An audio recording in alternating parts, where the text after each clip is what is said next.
Pemilu 2024 sudah di depan mata. Pada Rabu, 14 Februari 2024, besok sudah waktunya kita gunakan hak pilih suara kita. Jangan lupa pergi ke TPS ya, Baraya, karena satu suara kita sangat berarti untuk menentukan nasib Indonesia ke depan. Nah, Baraya, agar surat suara kita dapat dihitung dengan benar dan sah, maka dari itu, kita wajib untuk memperhatikan sejumlah hal. Apa sajakah itu? 1. Syarat pemilih di Pemilu 2024. Merujuk pada Peraturan KPU Nomor 7 Tahun 2022 tentang penyusunan daftar pemilih dalam penyelenggaraan pemilihan umum dan sistem informasi data pemilih. Berikut syarat menjadi pemilih pemilu 2024. Sudah genap berusia 17 tahun atau lebih pada hari pemungutan suara, sudah kawin atau sudah pernah kawin, tidak sedang dicabut hak suaranya berdasarkan putusan pengadilan yang berkekuatan hukum tetap, berdomisili di wilayah Negara Kesatuan Republik Indonesia yang dibuktikan dengan KTPL, berdomisili di luar negeri dibuktikan dengan KTPL, paspor, dan atau surat perjalanan laksana paspor. Dalam hal pemilih belum memiliki KTPL, dapat menggunakan kartu keluarga. Yang terakhir, tidak sedang menjadi prajurit Tentara Nasional Indonesia atau TNI atau anggota Polri. Nah, dalam pemilu kali ini, Baraya semua bakal disuguhkan 5 surat suara.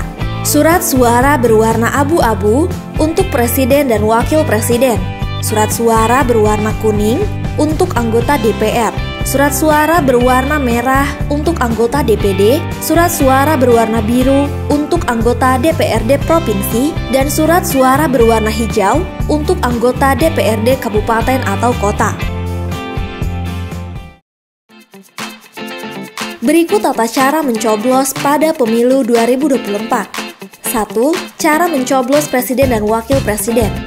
Kunjungi TPS terdekat untuk Anda mencoblos. Setelah masuk ke dalam TPS, pemilih akan diminta untuk mengisi daftar hadir, menyerahkan KTP dan surat C6 kepada panitia. Tunggu hingga panitia memanggil nama pemilih. Setelah nama dipanggil oleh panitia, ambillah surat suara lalu pergi ke bilik suara untuk melakukan pencoblosan. Buka kertas surat suara berwarna abu-abu yang sudah didapat dengan hati-hati agar tidak merobek kertas surat suara. Untuk surat suara presiden dan wakil presiden, coblos 1 kali pada nomor, nama, foto pasangan calon, atau logo partai politik pengusung dalam 1 kotak pada surat suara. Setelah mencoblos, lipatlah kembali surat suara sesuai petunjuk dengan rapi. 2. Cara mencoblos surat suara anggota DPR. Buka kertas surat suara berwarna kuning yang sudah didapat dengan hati-hati.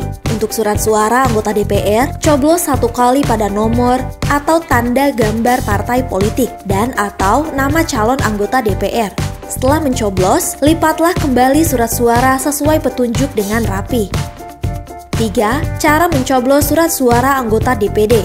Buka kertas surat suara berwarna merah yang sudah didapat dengan hati-hati. Untuk surat suara anggota DPD, coblos 1 kali pada nomor, nama, atau foto calon anggota DPD. Setelah mencoblos, lipatlah kembali surat suara sesuai petunjuk dengan rapi. 4. Cara mencoblos surat suara anggota DPRD Provinsi. Buka kertas surat suara berwarna biru yang sudah didapat dengan hati-hati. Untuk surat suara anggota DPRD, coblos 1 kali pada nomor atau tanda gambar partai politik dan atau nama calon anggota DPRD Provinsi. Setelah mencoblos, lipatlah kembali surat suara sesuai petunjuk dengan rapi. 5. Cara mencoblos surat suara anggota DPRD Kabupaten atau Kota. Buka kertas surat suara berwarna hijau yang sudah didapat dengan hati-hati. Untuk surat suara anggota DPRD Kabupaten atau Kota, coblos 1 kali pada nomor atau tanda gambar partai politik dan atau nama calon anggota DPRD Kabupaten atau Kota. Setelah mencoblos, lipatlah kembali surat suara sesuai petunjuk dengan rapi. Lalu, jika kelima surat suara tersebut sudah diisi, masukkan surat suara tersebut ke kotak suara yang tersedia. Sebelum meninggalkan TPS, para pemilih wajib mencelupkan salah satu jari ke tinta untuk memberi tanda bukti bahwa telah memberikan hak pilihnya pada pemilu 2024. Nah, demikian informasi yang bisa kita sampaikan. Sekali lagi, jangan lupa pergi ke TPS dan gunakan hak pilih kita ya, Baraya. Ingat, satu suara kita bisa menentukan arah masa depan bangsa.